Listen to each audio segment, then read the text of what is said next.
From Montana's news leader, this is the MTN 10 o'clock news. Tonight on Q2, Montana's first year of recreational pot sales in the books. And it raked in a lot of dough for the Treasure State and Yellowstone County. It just shows that this market has been here. We'll break down the numbers and tell you what the legislature has planned in 2023. Plus, day 2 and dissension reigns supreme for Republicans in Congress. I think what we've seen in the last 2 days is exactly what we've expected to happen. The Republican Party is severely fractured right now.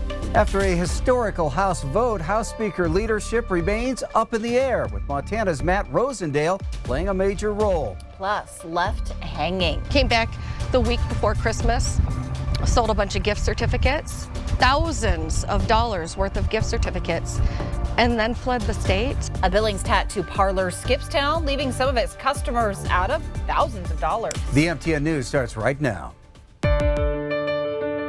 This is developing tonight. A Native American woman is missing after an exhaustive search from the ground with tracking dogs and the air from the Yellowstone County Sheriff's Office. Sheriff Mike Linder says they're looking for this woman, 27-year-old Rochelle Burgess, who became separated from her brother walking in the area of Two Moon and Earl Gus Park in the Heights. A family has not heard from her even after some possible sightings earlier today near the hospital and the South Billings Boulevard Holiday gas station. Rochelle is 5'6" with brown hair. She was last seen wearing a gray beanie, pink jacket with a triangle pattern, black leggings and black boots. Yes, and you can call the Yellowstone County Sheriff's Office if you do see her. Good evening, everyone. Thanks for joining us tonight. I'm Andrea Lutz. And I'm Russ Riesinger. It's officially been over a year now since Montana turned green. And today the state released some numbers for the first year of recreational marijuana sales. So overall, those figures show more than $300 million exchanged hands in recreational medical marijuana sales all across Montana. Now, breaking that down, recreational adult use sales totaled nearly $203 million, while medical marijuana sales totaled $93 million. Now, marijuana and the taxes it generates will be a renewed focus during the 2023 legislative session. MTN senior political reporter Jonathan Ambarian has more on the first taxes collected and how lawmakers could continue to tweak cannabis laws. In December, the Montana Department of Revenue reported another $25 million in combined recreational and medical marijuana sales, consistent with the monthly average throughout 2022. The other main trend, adult use sales continue to take up a greater share of the market. It just shows that this market has been here.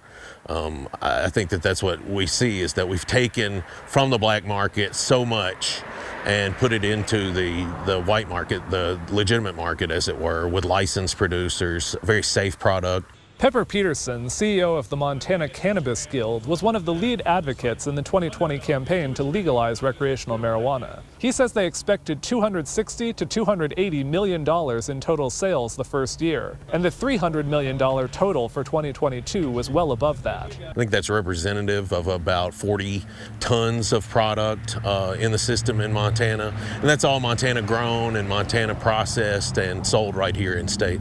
Peterson estimates the industry now supports about 5,000 jobs in Montana. The high sales numbers and shift from medical to adult use sales also means revenue for the state. During a meeting with lawmakers this week, Montana Department of Revenue leaders said the state had more than $35 million in cannabis taxes in its general fund. During this session, the legislature will consider potential updates to the laws on marijuana sales. One bill, House Bill 128, would make a number of tweaks, including extending a moratorium on new marijuana businesses for 2 more years, but allowing some businesses that started soon after the legalization vote to begin adult use sales. That would be big news for people like Cindy Coleman, who owns Sean's Way, a dispensary in Helena, named after her son who benefited from medical marijuana before his death from cancer. She says she started her business in 2017, gave it up for family reasons, and returned in 2020, but just missed the deadline to join the recreational market. Coleman believes many people are giving up medical marijuana cards because of the cost. The impact is I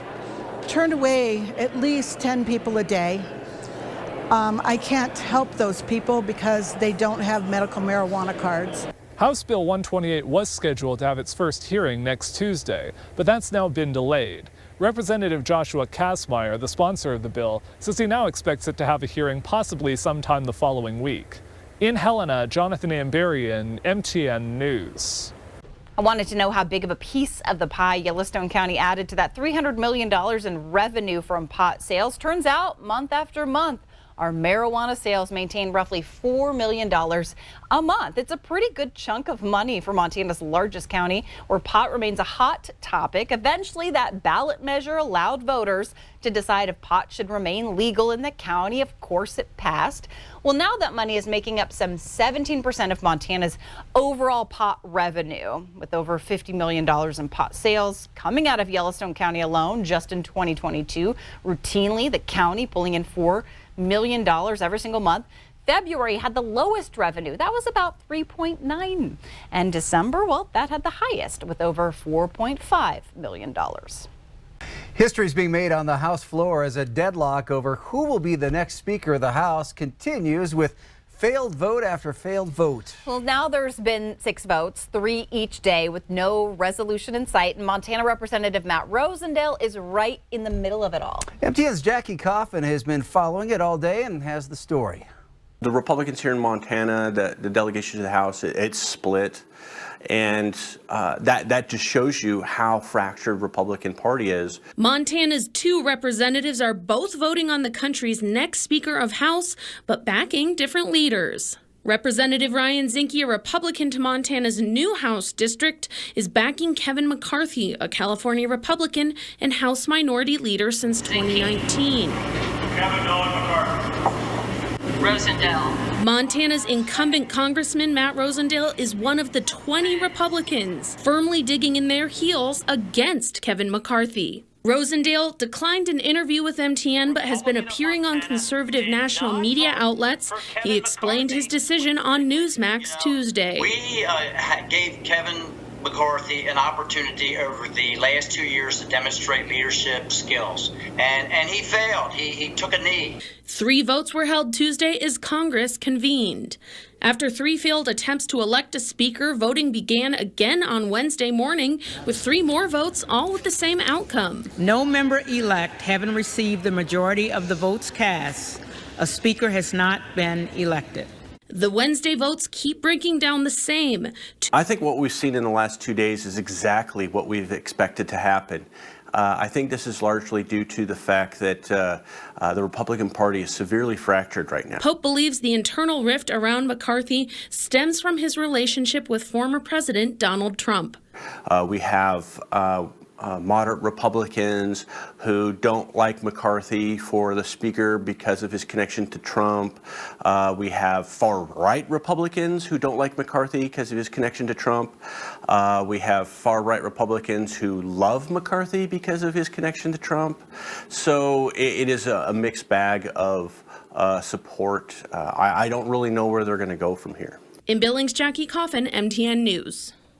A Wyoming family got news over 80 years in the making this week. The remains of a U.S. Navy crewman who was killed at Pearl Harbor have been positively identified as Herman Schmidt of Sheridan.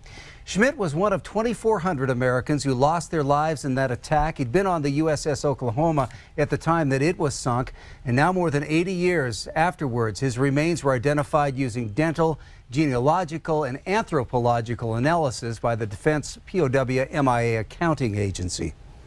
Tonight, we're learning more surrounding the impacts of COVID-19 across Yellowstone County. According to the county's latest health assessment, residents were impacted financially, mentally, and in avoiding health care. Q2's David J. has more from hospital leaders about what those numbers mean. The Yellowstone County Community Health Needs Assessment comes out every 3 years. They've had 6 of them since 2005, and this year they've determined some priority areas, including mental health and substance abuse. They had the top health people from around Billings come out and talk about that. Riverstone Health, Billings Clinic, St. Vincent Healthcare, and the Rehabilitation Hospital of Montana put together the assessment using a survey to determine community health. One slide is the reason that all of us work together on this. These are the most vulnerable people in our community. Yellowstone County Health Officer John Felton has been part of all 6 assessments and says poverty negatively affects health. We live in the richest, most incredible, greatest country in the history of the earth. The fact that one person makes more money than another determines their healthcare status, that can't be okay. We have got to solve that one. Our lower income population is certainly more at risk from a health and safety perspective. The 213-page report includes 4 priorities: mental health, substance abuse along with misuse and safety, access to health care, and physical activity, nutrition, and weight. 1 in 3 adults meet the physical activity recommendations of 150 minutes per week, and almost 60% of the children in the community are meeting the physical activity recommendation of at least 1 hour of activity per day. The report states Yellowstone County's suicide rate is nearly 2 times the U.S. rate, and they say it will take the community to remove the stigma and improve access to mental health help. Emotional support from friends and from your family, from your coworkers, from your neighbors, that is a critical piece. People that live in our community love our community. And one way you show that is make it a healthier, safer place for people to live. In Billings, David J., MTN News. Still to come on the MTN 10 o'clock news here on Q2, a popular tattoo parlor closes up shop in Billings, leaving customers out in the cold with thousands of dollars in gift cards. That story next. And later, school violence becomes too much for a former Montana high school basketball star, forcing her to return home. We'll hear from her in just a bit. The MTN 10 o'clock news continues right after this.